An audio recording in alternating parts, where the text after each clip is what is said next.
Halo, selamat pagi semuanya siswa-siswi kelas 12 IPS. Kembali lagi bersama saya dalam pembelajaran geografi. Baik, sebelum memasuki pembelajaran geografi, alangkah baiknya kita berdoa. Karena dengan kita berdoa, semoga apa yang menjadi permasalahan yang kita hadapi dan apa yang menjadi permasalahan di negeri kita ini dapat teratasi dengan baik.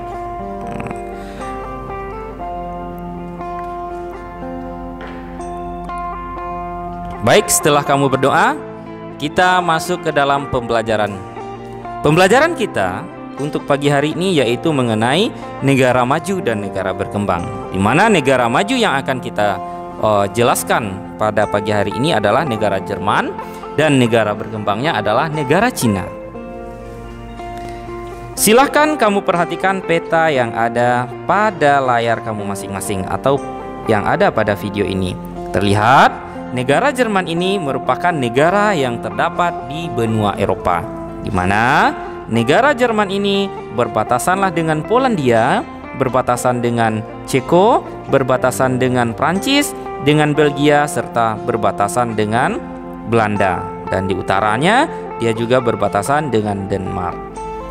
Nah, itu sekilas mengenai negara-negara yang berbatasan dengan Jerman. Artinya, dari posisinya Jerman tergolong negara yang memiliki posisi strategis. Selanjutnya kita lihat kondisi fisik dari negara Jerman.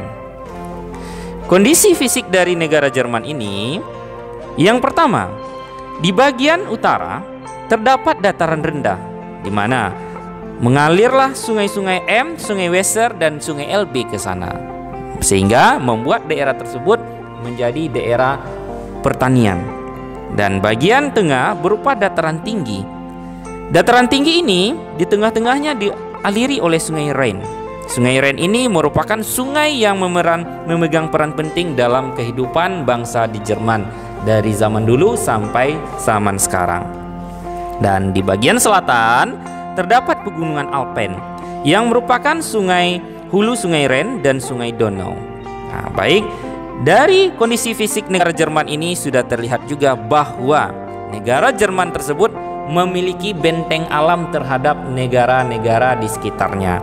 Di bagian tengah, dia memiliki plato atau dataran tinggi yang sulit dimasuki secara cepat dari negara tetangga. Dan di bagian selatan, dia juga berbatasan dengan Alpen yang sulit juga dimasuki secara cepat oleh negara tetangganya. Sehingga negara Jerman dengan benteng alamnya tersebut memiliki pertahanan yang kokoh. Kita lihat kondisi sosial dari negara Jerman. Negara Jerman merupakan negara yang maju, tetapi laju pertumbuhan penduduknya yang sangat rendah. Usia harapan hidupnya yang tinggi. Karena apa? Karena rata-rata alat kesehatan yang terbaik itu dihasilkan oleh negara Jerman, yaitunya dibayar. Pendapatan per kapitanya tinggi, serta pendidikan di Jerman juga tinggi. Kenapa demikian pendidikan di Jerman tinggi? Karena pendidikan di Jerman itu gratis. Dan orang Indonesia yang ingin kuliah di Jerman pun gratis. Kalau kamu semua ingin kuliah di Jerman, gratis, asalkan kamu bisa berbahasa Jerman. Kita lihat kondisi berikutnya adalah kondisi ekonomi. Kondisi ekonomi di negara Jerman ini, yang pertama yang memegang peranan penting dalam kehidupan ekonominya adalah di sekitar pegunungan Alpen dan Bavaria, yaitu sebagai daerah penghasil padi. Nah, siapa yang suka sepak bola? Bavaria ini adalah daerah Munchen. Selanjutnya adalah daerah penghasil kentangnya terdapat di Luneburg-Heide. Nah, sedangkan daerah penghasil anggurnya terdapat di sekitar aliran sungai Rhine, sungai Mosel, sungai Helborn, dan Stuttgart. Nah, daerah peternakannya, dia juga memiliki daerah peternakan yang dimana berbatasan dengan negara Belanda. Artinya daerah yang sekitar negara Belanda tersebut atau yang berdampingan dengan negara Belanda itu cocok dijadikan sebagai daerah peternakan. Nah, peternakannya menghasilkan daging, menghasilkan susu, dan juga menghasilkan keju. Kita lihat kondisi budaya di negara Jerman. Negara Jerman itu menggunakan bahasa dia sendiri, yaitu bahasa Jerman. Usia wajib sekolahnya yaitu 6 sampai 16 tahun. Tetapi rata-rata mereka selalu melanjutkan ke pendidikan tinggi. Indonesia dengan Jerman dari zaman dulu sudah menjalin hubungan dagang yang baik.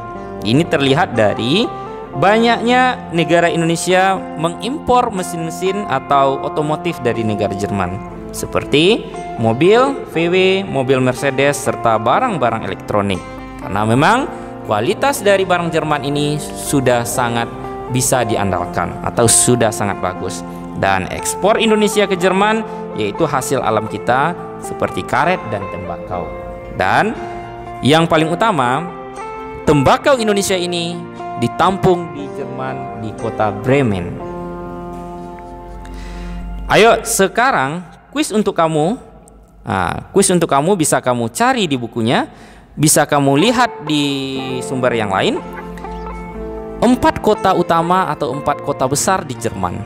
Dan mantan Presiden Indonesia Bapak Habibie tinggalnya di kota apa? Silahkan kamu buat kuisnya, kamu tulis soalnya secara langsung. Selanjutnya, negara berikutnya adalah negara berkembang. Negara berkembang ini adalah negara Cina. Orang berpikir negara Cina adalah negara yang maju, tetapi negara Cina masih tergolong negara berkembang. Kenapa demikian? Karena negara Cina ini belum sanggup atau belum memenuhi seluruh ciri-ciri dari negara maju. Seperti apa? Seperti laju pertumbuhan penduduk yang masih tergolong tinggi dan pendapatan per kapitanya masih tergolong rendah. Serta persebaran kota-kota di Cina ini tidak merata. Mereka banyak tersebar di Cina bagian timur, sedangkan Cina bagian baratnya ini itu bisa dikatakan sepi penduduknya dan sedikit sekali penduduknya. Karena apa? Ini juga dipengaruhi oleh kondisi alamnya. Di bagian timur merupakan dataran rendah, sedangkan di bagian baratnya ini merupakan daerah gurun dan daerah plato serta pegunungan. Kita lihat kondisi fisik negara Cina. Negara Cina merupakan negara yang sangat luas, yang luasnya sekitar 9.600 km persegi. Dataran Cina ini banyak gunung, banyak gurun, dan sedikit lahan yang bisa dijadikan lahan pertanian. Keadaan fisiografis negara Cina. Cina bagian utara itu memiliki curah hujan yang kecil, dipengaruhi oleh musim dingin dan musim panas, sangat cocok untuk menanam gandum. Sedangkan Cina bagian selatan itu berbatasan dengan negara Asia Tenggara, masih ada sebagian yang memiliki iklim tropis dan iklim subtropis.